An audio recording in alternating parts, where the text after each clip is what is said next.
सार्थ श्री ज्ञानेश्वरी अध्याय 2 सारांश सांख्ययोग। या अध्यायात श्री ज्ञानदेवांनी सांख्यशास्त्राचा अभिप्राय सांगून बुद्धियोगही थोडक्यात सांगितला आहे।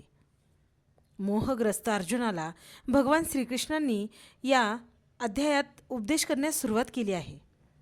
प्रथमत अर्जुनाला त्याच्या शौर्य, पराक्रम व सामर्थ्य या गुणांची आठवण करून दिली आहे व षडांप्रमाणे निशस्त्र होणे म्हणजे इहपरलोक गमावणे आहे असे सांगितले। तरी देखील अर्जुन म्हणतो, गुरुजन व मित्र आप्तेष्टांना मारून पातकाचा धनी होण्यापेक्षा भीक मागितलेली बरी। भगवंतांना हे पटले नाही म्हणून त्याने देवाच्या ठिकाणी अनन्य भाव प्रकट करून तो देवाला शरण गेला व म्हणाला, मला माझे हित कशात आहे हे कळत नाही। आता तूच मला योग्य व धर्म्य काय आहे ते सांग। देव त्याच्या संपूर्ण शरणागतीचीच वाट पाहत होते। मोहरूपी सर्पदंश झालेल्या अर्जुनाच्या मदतीला भगवान रूपी गारुडी धावले व त्याला अध्यात्माच्या बैठकीवरून उपदेश करण्यास सुरुवात केली।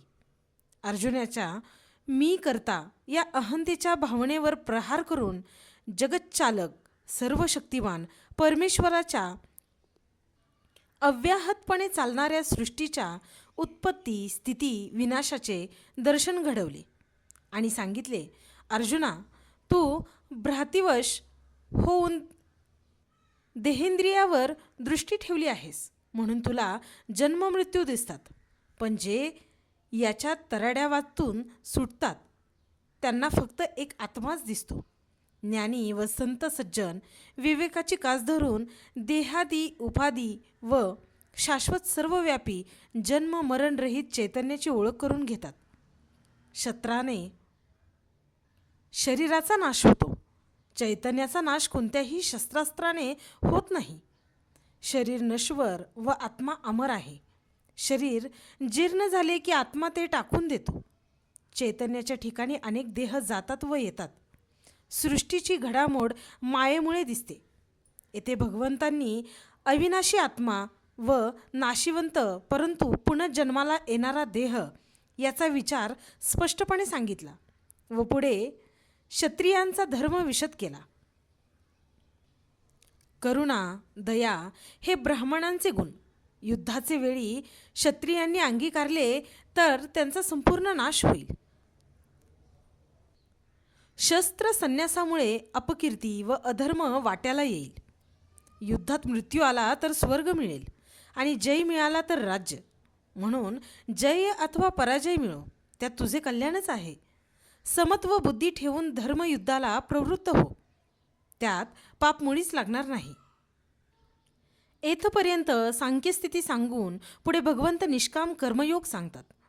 अनासक्त बुद्धीने स्वधर्माचरण केल्यास प्रपंचाच्या उपाधीत राहूनही ती उपाधी मनुष्याला बाधा करू शकत नाही। अर्जुना, तुला निष्काम कर्म करणेच योग्य आहे। ईश्वरार्पण बुद्धीने केलेले कर्म दैववशात असंग राहिले तरी ते ईश्वराच्या ठिकाणी प्रविष्ट झाले असल्यामुळे परिपूर्णच आहे।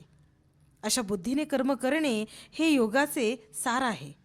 देह व इंद्रिय यांच्यावर तुझी बुद्धी स्थित आहे म्हणून तिला मोह उत्पन्न झाला आहे। ती बुद्धी शुद्ध झाली की योगस्थितीचा साक्षात समाधीचा अनुभव येईल। तेव्हा अर्जुनाने समाधी सुखाविषयी विचारले। भगवान समाधी स्थितांची व स्थितप्रज्ञांची लक्षणे सांगू लागले। देहाची उपाधी नसणे, चित्त आनंदी असणे, मनात कोणतीही कामना नसणे, इंद्रिये स्वाधीन असणे, सुखदुःख प्रसंगी चित्तात उद्विग्नता न येणे, चंचल मनावर ताबा मिळवण्यासाठी इंद्रिय निग्रह राहणे, मनाला निर्विषय करणे, रिद्धी सिद्धींसारख्या ऐश्वर्याला महत्त्व न देणे, या गुणांनी परमानंदनाने पुष्ट झालेले पुरुष जगद्रूप बनून जगतात वावरतात। अशा पुरुषांच्या चित्तात देहपात प्रसंगी कोणतीही गडबड न होता त्यांचा देह खपली पडावी तसा गळून पडतो। देवांचे हे भाषण ऐकून अर्जुन हर्षित झाला।